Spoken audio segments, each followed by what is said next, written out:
I was expecting for the last video to be controversial, but it looks like it was controversial in many more ways than I expected. Some of you came back to say that the American Express Platinum is better because it's a better overall card, and this is exactly what I said. It's the best overall card for travelers, but it's not for everyone. For most people, the Hilton Aspire is the best card because you're looking at only 1% difference and you don't need to jump through all the hoops that you need to do with the Platinum. And you basically can do one trip and get all the returns in just one trip. And that's it.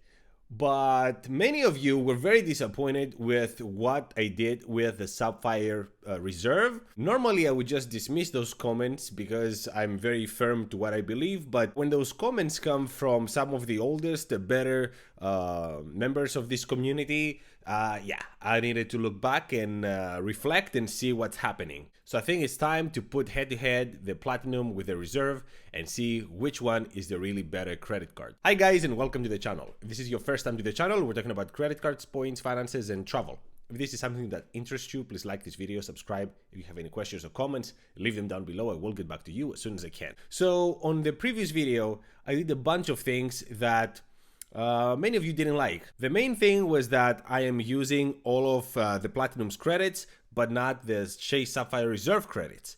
And first of all, that's not completely true. Yes, I did use the $300 Equinox credit, but there's other credits that I didn't use, like the Peloton credit. So yeah, it wasn't even all of them. But I took it out for this video. And what you will see is that I added to the Reserve all the benefits that you said I missed. So yeah, but without any further ado, let's jump to the presentation and come back to wrap it up. So you guys got lucky. Your Sapphire Reserve bonus came up. So it was 60,000 in the previous video. It's 80,000 right now. So 80,000 points after spending 4,000 in 3 months. The good thing with the Chase points is that you can use them for whatever you want. Basically, it's 1-to-1 ratio when it comes to cash. You can transfer them. You can use them through the Chase portal and get 1.5x. So the minimum you can expect for travel when it comes to the Chase points is 1.5. The credits, we're looking at $300 travel every year, a $100 TSA pre-global entry, $120 GoPuff, $180 DoorDash, $180 Instacart. Now for the DoorDash is $180 because I'm adding the monthly subscription that you would pay, about $120 a year, plus $5 every month towards orders. So you're gonna get about $180. There's no memberships. The lounge access is Priority Pass. That includes the restaurants in this version of Priority Pass.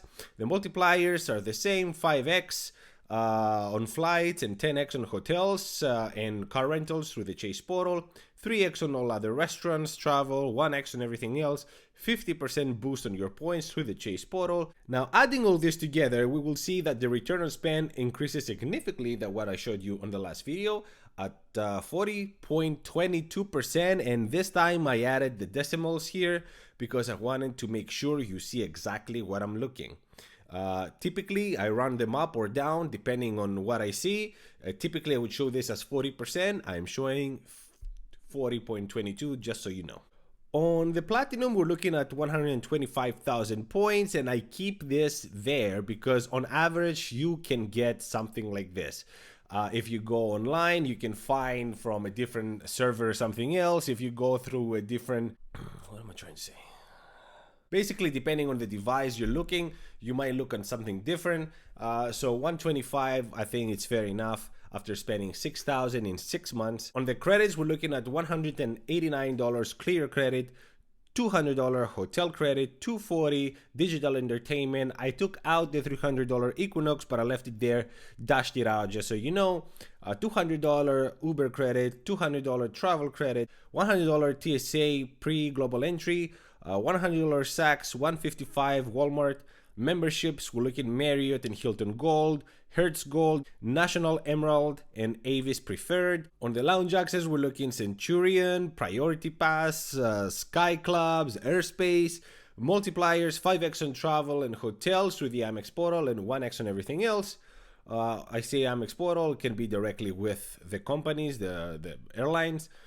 And the return on spend for the first year is 42%. It was 47. It dropped down 5%. As we know, what happens in the first year is one thing, what happens in the second and every year after is another. And as always, we're using our imaginary budget of $12,000 equally spread between travel, restaurants, gas, and groceries. And we see here why YouTubers, as you claim, don't like the Reserve but praise the Platinum. And the main thing is the credits that you asked me to add. If you go to the Chase website, you will see that most of these credits are for 1 year. Some of them expire midterm, so you will have all 2023. Some of them will be halfway to 2024. Some of them will be all the way to 2024. So it's all over the place. There's nothing stable here. And for the second year, based on what we know today, now by 2023, maybe they will change. They will come up with other credits just to make you, to help you offset this annual fee. But as what we know right now is that you will get the $300 travel credit. You will get $60 for DoorDash because you will not have the free subscription anymore, but you will have the $5. If you continue the subscription, you will have the $5 that it gives you every month for half of the year. So that's the $60 there. And now that I'm thinking it's not even 60, it's 30. Anyway, $90 Instacart. That's what I'm saying, that I'm losing. If I'm losing it while I have my time and sit down and do all this math, and imagine now you on real life trying to use these credits, right? $90 Instacart up to mid-2024. So the Instacart ends July of 2024. So it's not the full 2024. So yeah, there's your issue. And then the return on spend is 3.69. If I was to round this up, it would be 4%. It is significantly bigger than the 2.5 I showed you in the first video. We'll get to that. When we're looking at the Platinum, we're looking at most of these credits still being there. We're looking at 6.53 return on spend, which means if I was to round this up, it would be 7%. So you would have 7% for the Platinum and 4% for the Reserve. Looking at them next to each other, we see that we're looking at 42% for the Platinum, 40% practically for the Reserve, and for the second year practically 7% for the Platinum and 4% for the Reserve. So the problem is this: not only you have credits that are more or less the same kind, so it's delivery services. All these extra credits that you guys asked me to add are delivery services. Fine, they're there, fine, but with the same kind of thinking, I could add the Peloton on the Platinum and you would get even better returns.